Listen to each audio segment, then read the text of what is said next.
Amados irmãos, cumprimento a todos nesta noite com a santa e gloriosa paz de nosso Senhor e Salvador Jesus Cristo.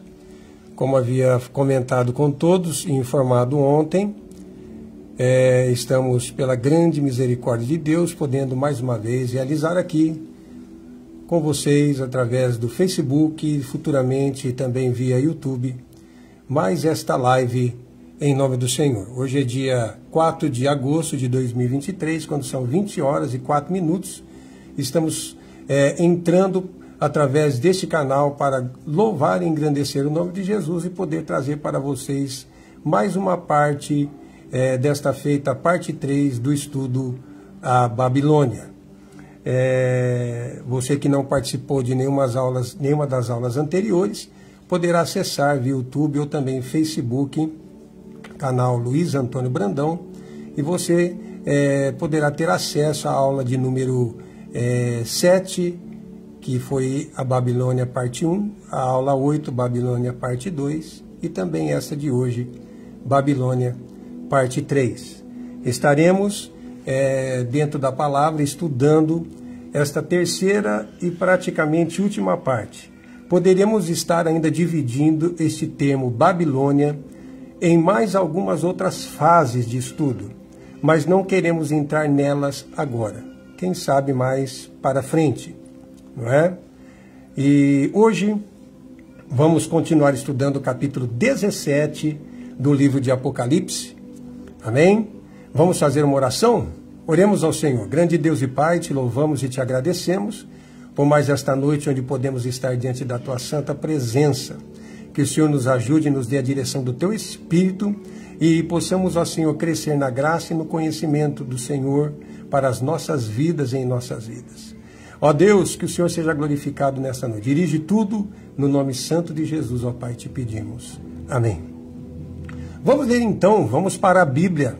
São 30 minutos desta aula, Babilônia, parte 3, e que você possa ser abençoado, pois estaremos trazendo aqui algumas revelações para o seu coração.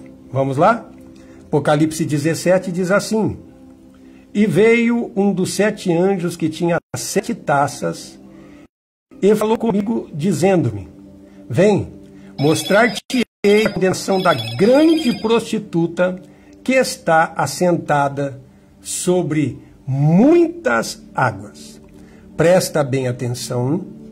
O versículo de número 1, não é? Bíblico, versículo bíblico de número 1 diz assim: Vem, mostrar-te-ei a condenação da grande prostituta. Então hoje nós vamos estar falando alguma coisa sobre a condenação da grande prostituta, porque é o tema que vai ser a chamativa de entrada para que João entendesse o que ia acontecer depois de todos os relatos que o anjo faria sobre a prostituta. Ela seria condenada. Ok? Então isso é muito importante. Vem, mostrar-te-ei a condenação da grande prostituta que está assentada sobre muitas águas. Você que está acompanhando o estudo, está com a Bíblia em mãos, então você vai ler Apocalipse 17, 15. Olha o anjo traduzindo para João o que são essas águas, essas muitas águas. Versículo de número 15, que diz assim: E disse-me, as águas que viste, onde se assenta a prostituta, são povos e multidões e nações e línguas. Então preste atenção. Essas águas onde a prostituta estava assentada, então, são as nações do mundo, de muitos idiomas, de diferentes etnias. Continuando, o versículo de número 2 diz: Com a qual se prostituíram os reis da terra, e os que habitaram na terra se embebedaram com o vinho da sua prostituição. Vamos ler agora o versículo de número 4 para adiantarmos. E a mulher estava vestida de púrpura e de escarlate, adornada com ouro, e pedras preciosas e pérolas, e tinha na mão um cálice de ouro. Preste atenção na imagem que nós estamos passando para você. E tinha um cálice de ouro cheio de abominações e da imundícia da sua prostituição. É o versículo de número 4. Não é? Conforme os irmãos estão vendo a imagem inicial que estamos trazendo para vocês, a única ordem religiosa que praticamente utiliza uma mulher como uma forma de se manifestar ao mundo é a religião que os irmãos estão vendo aí diante de vocês. Não é? Você pode ver aqui, ó, na efígie dessa moeda está ali Paulo VI, não é? Pontífice Máximo. Não é? E aqui do lado direito você pode observar também o outro lado da moeda, que tem a efígie de uma mulher que, não é, segura um cálice. Não é? E embaixo você pode ler aqui a nomenclatura Fides. Nós não vamos nos deter aí, porque Fides passou a ser também um objeto de adoração entre as seitas secretas. Nós não vamos entrar nisso hoje, mas estamos aqui trazendo alusão ao que a Bíblia está falando. Então, uma igreja, uma ordem religiosa que usa uma mulher com o cálice em suas mãos para mostrar-se, revelar-se, né, dizer quem é. Então essa moeda foi cunhada em 1963. Algo que não pode ser negado. Não é? Nenhuma outra religião do mundo utiliza a mulher com o cálice na mão para dizer a respeito de si próprio. O interessante também é que o versículo de número 3, vamos voltar agora para o versículo de número 3, nós comentamos agora o versículo de número 4, voltemos agora para o versículo de número 3, que diz assim, outra característica. E levou-me em espírito a um deserto e vi uma mulher assentada sobre uma besta de cor escarlate, e que estava cheia de nome de blasfemas, e tinha 7 cabeças e 10 chifres. Nós vamos nos deter agora um pouco aqui. E levou-me em espírito a um deserto, e vi uma mulher que estava assentada sobre uma besta, quer dizer, ela estava em cima da besta. Estava sentada acima da besta, ou em cima da besta no caso, em cima. Também, no início, lembre-se que nós comentamos aqui que a mulher também estava sentada, não é? Sobre muitas águas. Então preste atenção no que Jesus está dizendo através do seu anjo. É revelação do Espírito. Ela se assentava sobre a besta, que representa aqui os 7 montes que nós já estudamos nas aulas passadas, e também 7 reinos, desde o egípcio até os 10 dedos. E também sobre muitos povos, nações, línguas, etnias. Então ela está sentada sempre por cima. Por cima. E nisso nós vamos estudar hoje aqui então alguma coisa que é importante.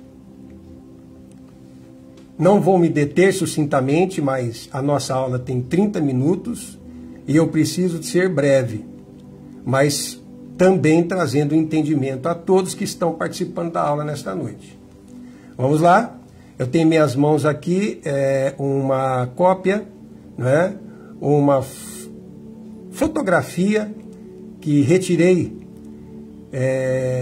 de um manual de enciclopédias, não é? Latino, e que traz aqui no número 589, como vocês podem estar vendo aí, ó, o número 589 o seguinte tema de livro: Genealogia Imperatorum, Regum Principium, etc, etc. Sive opus genealogicum, cat olicum. Veja como está escrito a palavra que nós entenderíamos hoje aqui como católico, mas ela está separada, está até mesmo grifada aí o prefixo cat, separado de olicum. Amém? Então, ela é do livro de Frankfurt em 1612, né? De Frankfurt, 1612, Infovial, Nombre PL genealógico. Estará falando aqui de genealogia de príncipe, de reis, não é? Mas preste atenção nisso. Você poderá depois, isso deve ficar gravado, você poderá depois pegar essa referência que eu estou trazendo para você do nome católico, não é? E também estudar mais profundamente aí, na sua casa. Mas vamos prosseguir. Então, em primeiro plano, vamos estudar sobre o prefixo cat. Cat vem da palavra cátedra. E cátedra, no latim, significa cadeira. Não é? Cadeira. Como você está vendo aí, olha, eu peguei aqui do dicionário do Google, né, a tradução do latim para o português. Pode ver aí. Então, eu mesmo ontem estava estudando e procurei a tradução do latim para o português da palavra cátedra, da onde podemos entender que vem o prefixo cat. Ok? Então, em latim, cátedra significa cadeira. Não é? Mas que cadeira que é essa? Vamos lá. Cátedra, para o segundo significado, a explicação aqui do Vademecum Brasil. Olha aí, estou trazendo também algo do Vademecum Brasil. O verbete cátedra significa cadeira ocupada pelo Papa ou pelo principal professor de uma determinada disciplina universitária. Significa cadeira. A pessoa tem uma cadeira principal, uma cadeira específica, uma cadeira de destaque. E quando se diz respeito à religião, a palavra cátedra está dizendo a respeito da cadeira ocupada por pessoas da alta hierarquia, não é? Ou até mesmo do mais alta hierarquia desta religião, que vem a ser o Papa. Veja que eu não estou falando isso de mim. Isso peguei aqui do Vademecum Brasil. Isso daí vai ficar especificado aí para que você também possa depois pesquisar, tá bom? Então, essa é a informação que é dada a respeito da palavra cátedra, da onde vem o prefixo cat, ok? Vamos agora para a segunda frase, que seria a segunda aqui que nós encontramos aqui, olicum ou olicum, ok? Olicum ou olicum. Vamos lá então, segundo o dicionário, não é, o tradutor do Google, do latim para o português, olicum, agora em letras minúsculas, preste bem atenção nisso. Olicum em letras minúsculas, está aqui, ó, o verbete, significa um tempo.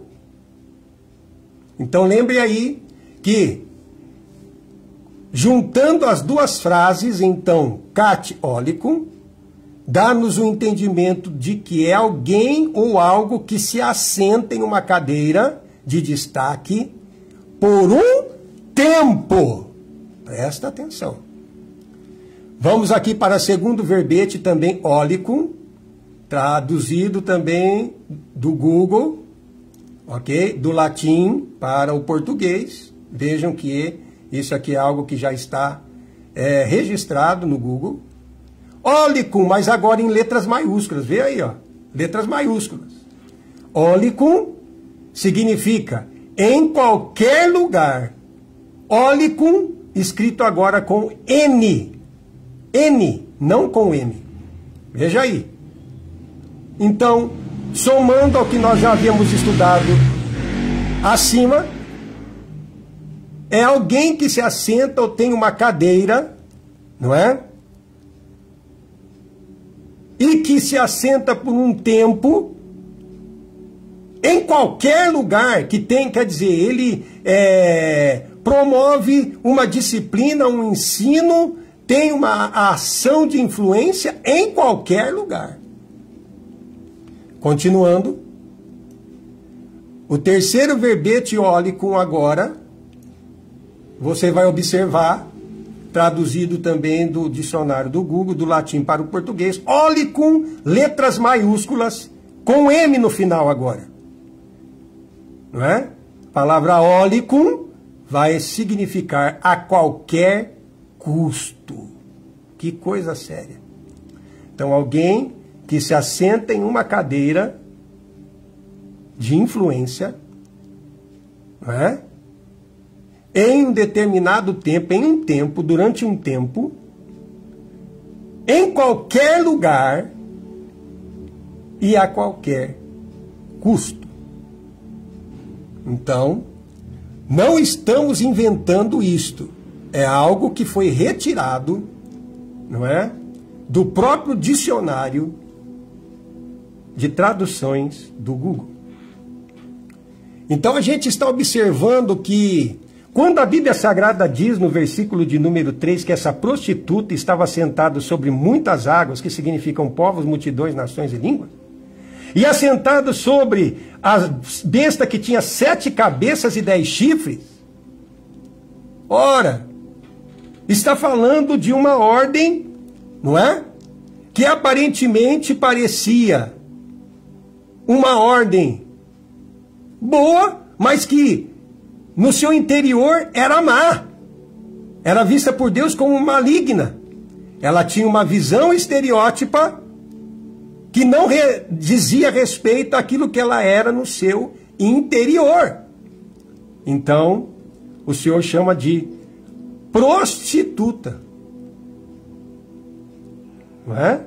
Ou de Babilônia. Olha aí. Então é se assentar sobre nações, assentar sobre reinos, não é qualquer coisa. Então esse nome católico, que alguém diz que significa universal, na verdade, vem a ter o entendimento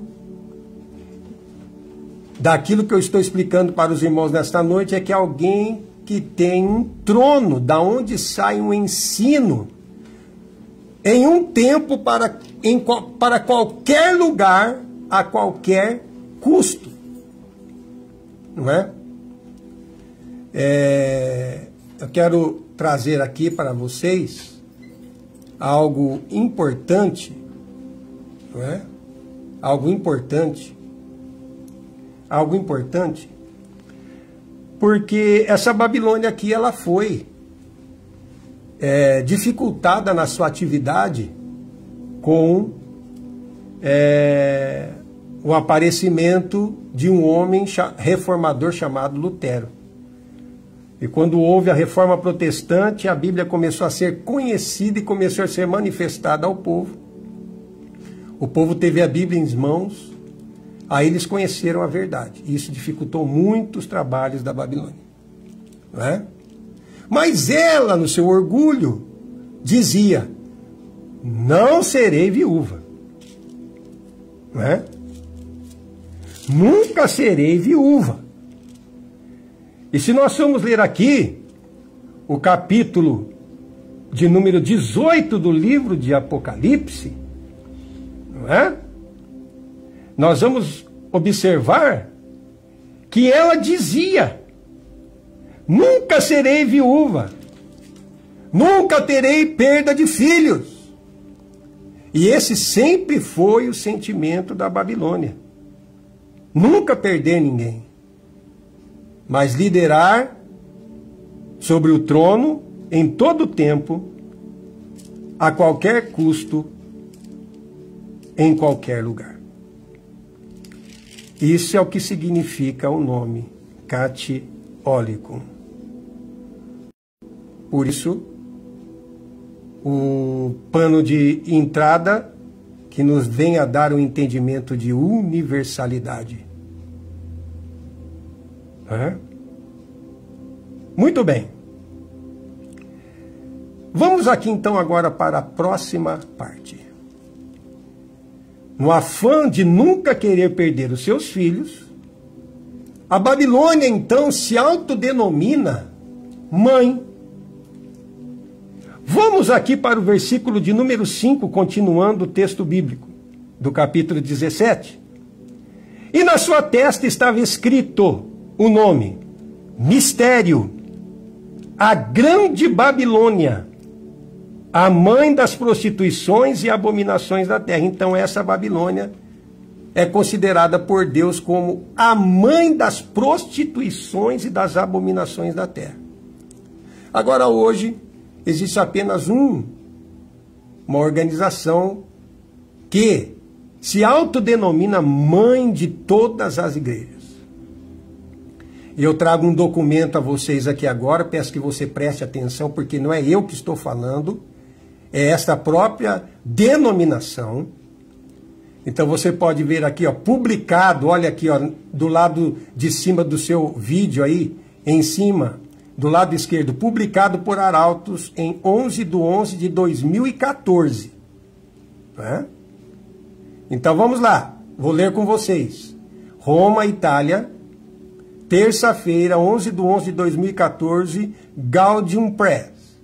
A Arquibasílica do Salvador e dos Santos João Batista e João Evangelista, como é o seu nome original da Basílica de São João de Latrão, surge no século III nas proximidades do Monte Célio, uma das 7 colinas romanas, e em terras dos Laterani, nobre família de Roma, cujas propriedades passaram ao domínio imperial, em mãos de Constantino e sua esposa. Olha como está sendo aberto este documento.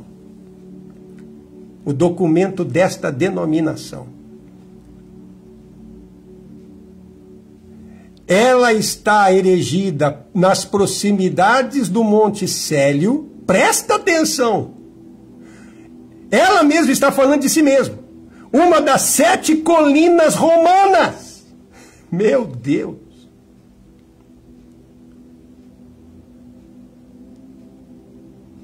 E tem, olha aí, em terras dos Laterani. Fala até quem eram os proprietários dessa terra nesse tempo. No tempo do César, chamado Constantino. Assista a primeira aula. Nobre família de Roma, cujas propriedades passaram ao domínio imperial em mãos de Constantino e sua esposa. Continuemos o documento. De acordo com a tradição, quando cessaram as perseguições aos cristãos, o imperador concede ao Papa o Palácio de Latrão para que ali fosse sua residência oficial, sendo em mais de 1000 anos o lugar onde viviam os pontífices, até que se trasladaram ao Vaticano. Olha aí. Então vamos lá, um pouco mais para frente. Quero ler aqui para não tomar muito tempo. Os irmãos podem ter acesso a esse documento depois aí. Já deixei já. No início vai ficar gravado. Você pode voltar quantas vezes precisar para você acompanhar. Vamos prosseguir mais para frente. Aqui agora. É o final. Mas o significado da basílica como mãe de todas as igrejas. Olha isso aqui. Essa basílica tem um significado. E o significado dela é mãe de todas as igrejas. Olha o que está sendo falado. Vai além de sua edificação material, quer dizer, local. Como expôs o Papa Francisco durante o tradicional Ângelus do último domingo, 9 de novembro.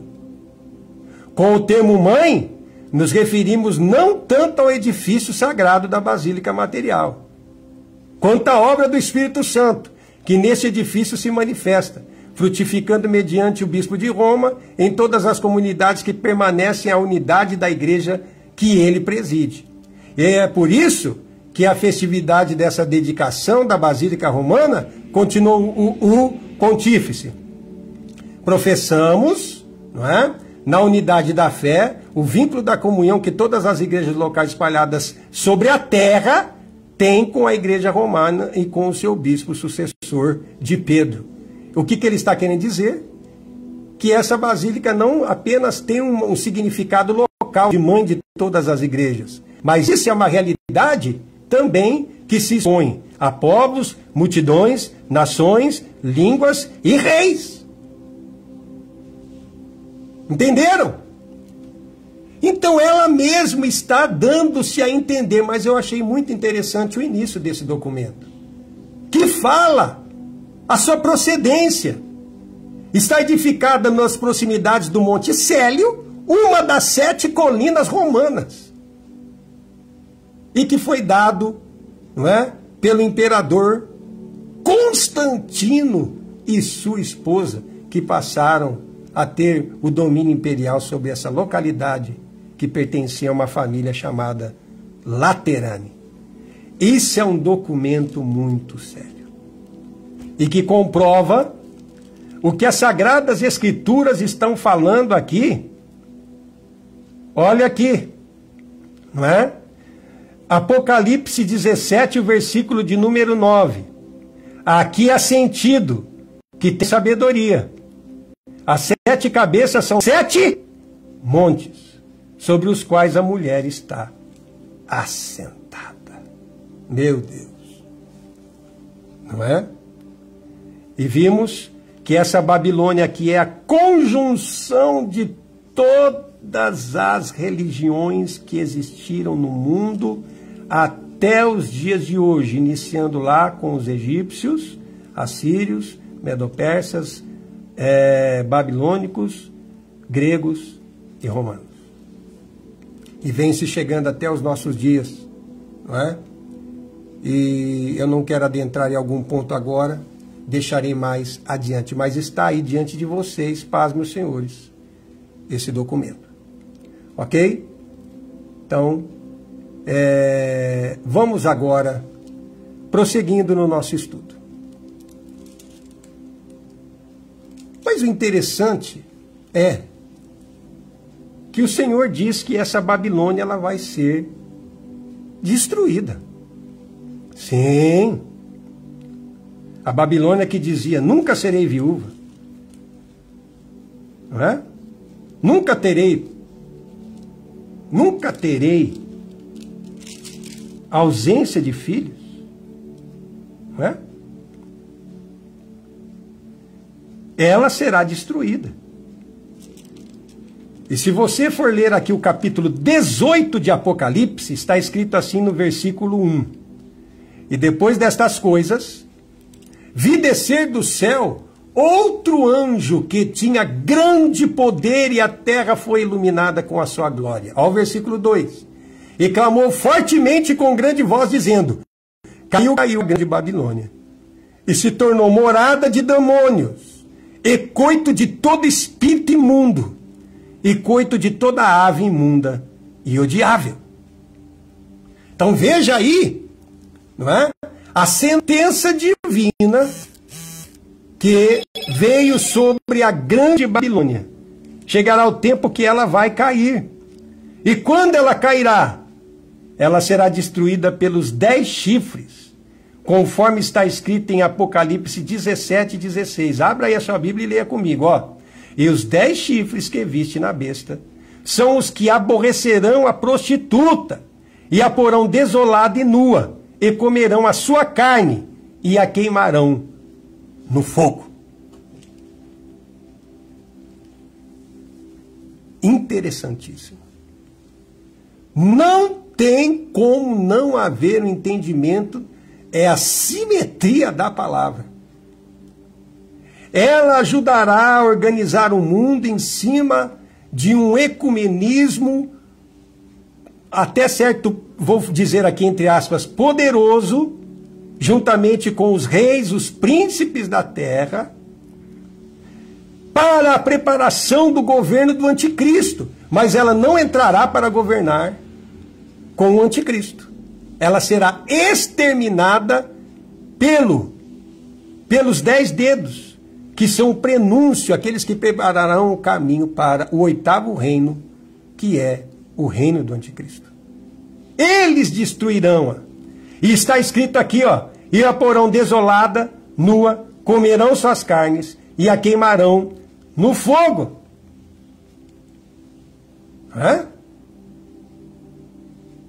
Interessante.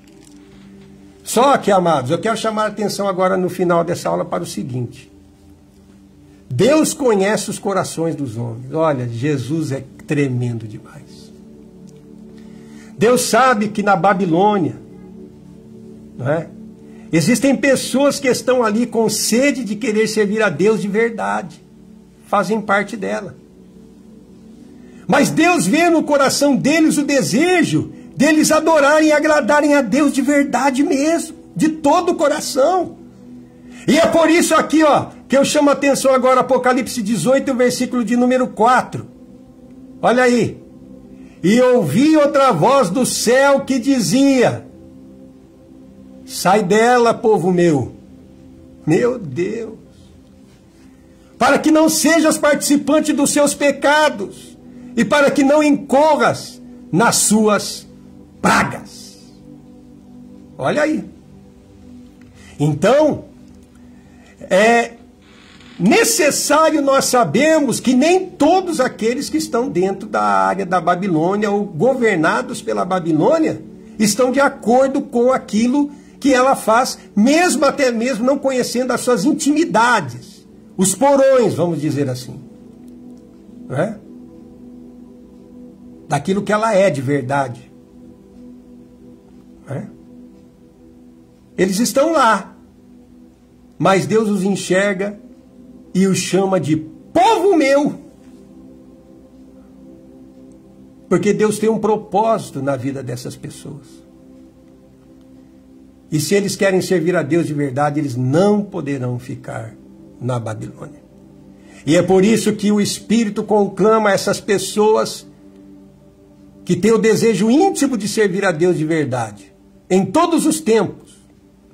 Desde quando João começou a entregar as cartas do Apocalipse para as igrejas, elas são espalhadas pelo mundo todo, até os dias de hoje.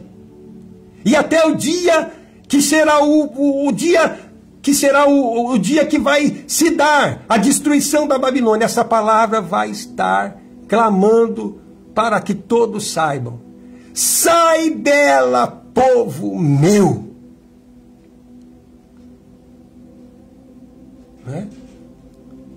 É um chamado para a conversão verdadeira. É um chamado para aqueles que querem servi-lo de verdade. Porque Deus conhece o íntimo de cada homem. Mas a profundidade da Babilônia será destruída. E o versículo 2 diz aqui, não é? Que ela se tornará morada de demônios e coito de todo espírito imundo e coito de toda ave odiável. Porque todas as nações beberam do vinho da ira da sua fornicação. Vinho da ira. Olha só, essa ira aqui era da Babilônia. Ela agia com uma fornicação executada com ira. E isso dominou os reis da terra que fornicaram com ela. E os mercadores da terra se enriqueceram com a abundância das suas delícias. A área econômica.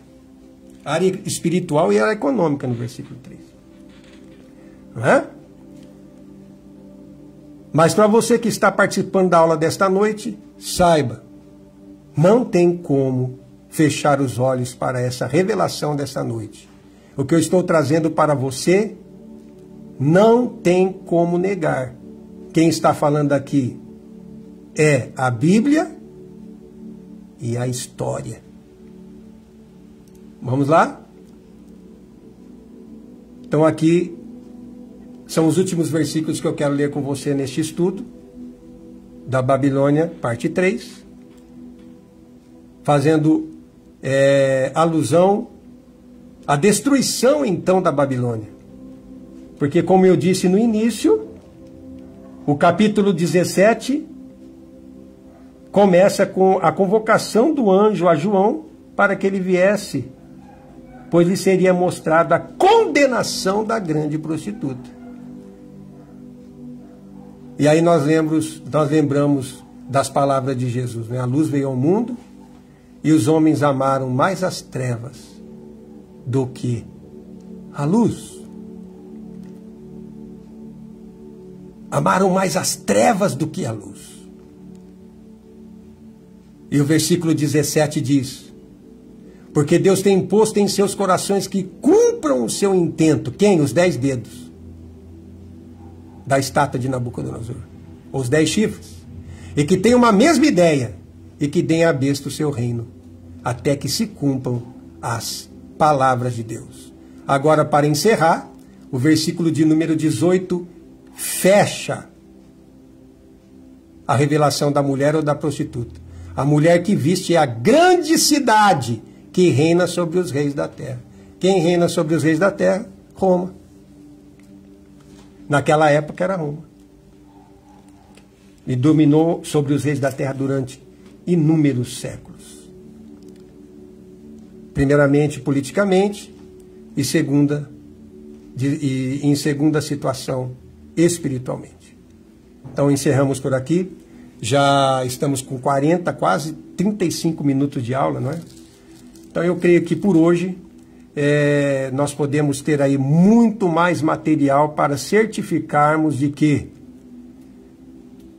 se a reforma deu, não é, uma grande estucada na Babilônia, nós não seguraremos nossas vozes neste último tempo. Vamos continuar falando de Jesus, vamos continuar falando a palavra de Deus, o Evangelho, porque todos os homens conhecerão a Jesus e o amarão verdadeiramente. Fique com a palavra nesta noite e agradecer a presença de todos que estiveram conosco. Pude ver aqui meu filho André Brandão, irmão José Luiz Santana de Marília, irmão Luiz Lopes de Campinas e todos os demais irmãos que estiveram conosco. Minha mãe, Deus abençoe Marília, mãe Neide Brandão, também meu irmão Mário Brandão com a sua esposa Dude, seus filhos. Que Deus abençoe grandiosamente minha sogra, Manilsen, seu esposo Tonhão, Deus abençoe vocês. Também todos os demais familiares que estiverem participando desta live aqui. Irmã Rosângela Rosa, que Deus abençoe grandiosamente. Também irmã presbítero Hélio, sua esposa também, muito digna, que Deus abençoe da cidade de Marília, estiveram conosco. Que a glória do Senhor Jesus seja sobre vocês. Quero informar que esta live daqui a pouco estará sendo colocada no YouTube. E no YouTube você pode transferir também para a sua TV e você pode utilizar na igreja, não é? Você pode utilizar aí na sua família. Todas essas lives têm direitos autorais, amém? E eu quero informar aos irmãos algo. Daqui dias eu estarei entrando em um assunto que vocês não pensam. Grave bem isso. Vou começar a trazer um assunto para vocês aqui que vocês nunca passaram pela cabeça de vocês. Fique preparado porque eu vou avisar. Está próximo. E agora, mais para frente, vou começar a falar sobre os 666. Pode compartilhar, pode avisar, pode informar os seus amigos, porque você vai aprender muitas coisas sobre o 666. Amém? Deus abençoe. Até a próxima aula, se assim Deus nos permitir. Já ultrapassamos o tempo. Fiquem todos na paz do Senhor. Um forte abraço para minha nobre esposa também, Valéria Brandão, para minha nora, a Estela, que está aqui junto de nós também. Que a graça do Senhor Jesus seja sobre a vida de todos vocês e até a próxima, se Deus assim nos permitir. Pai do Senhor.